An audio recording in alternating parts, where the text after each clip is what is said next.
Hello, welcome to Video Mania 2. I'm the dude manning the counter, Duncan, and today, as promised, we're going to talk about Smokey and the Bandit on 4K. This movie is directed by Hal Needham, stars Burt Reynolds, Sally Field, and Jackie Gleason.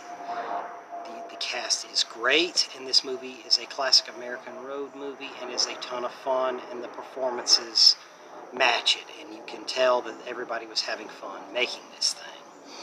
Before there was the Fast and the Furious and Gone in 60 Seconds, some other things, there was Smokey and the Bandit. This movie was actually the second most popular movie of 1977. Only the original Star Wars: A New Hope surpassed it.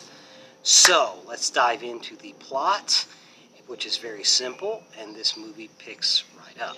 Okay, basically, Burt Reynolds plays a bandit, and he's a well-known driver, and these two guys have a running bet that you can get Coors beer east of Texas because it was illegal at the time.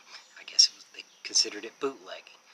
And they wanted to go get the beer and get back to Georgia in 28 hours. So they thought it couldn't be done, but the bandit's excited to try it because if he hasn't tried it, then we don't know yet. So anyway, he picks up his friend who drives the rig, and the bandit gets the awesome Pontiac Trans Am to distract the police while he drives across the South with the beer. That's pretty much the plot. And the bandit, along the way, he finds a runaway bride, played by Sally Field, who's very cute here. I forgot how cute she was, and the 4K transfer makes her look really good. And we'll talk about that later. But anyway, the groom that she runs away from is the sheriff's son, and so they're pursuing him across state lines, and so the chase ensues, and the cops are trying to stop the bootlegging, so a lot of shenanigans ensue, and it's a ton of fun. And all these stunts, like I said here, are very practical, so all the car chases and crashes and jumps all look great. So, let's dive into the transfer itself. The picture has never looked better. There's some film grain because this was shot in 1977. So, but it's a natural look, and it's been remastered, and it looks phenomenal. The siding on the truck looks really cool, and it sees details that have never been seen before, so that's done very well. The Pontiac Trans Am looks really good, and the sun shines off the black paint job, and it looks really cool. So it's never looked better. The sound, I've heard better mixes before, but it's not bad. It's not a detriment. You're not going to be watching like, wow, the sound is terrible. I'm sorry I picked this up. That's not going to happen. This is a very good presentation.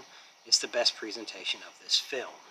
So, I would highly recommend it for any collector, or, if you like the earlier Fast and Furious movies before things got so far-fetched with that franchise. But this, they sure don't make them like this anymore. This movie is a ton of fun. I can't recommend it enough. I'm so glad I picked it up. It was cool to revisit it because I used to watch it on TBS because they ran it all the time back when TBS ran all these awesome movies, and it was in regular rotation, and if it was on, I'd stop and watch it. So it was great to revisit it here because one of the few benefits of getting older is you get to go revisit older movies and they seem fresh again. And this is that experience for sure.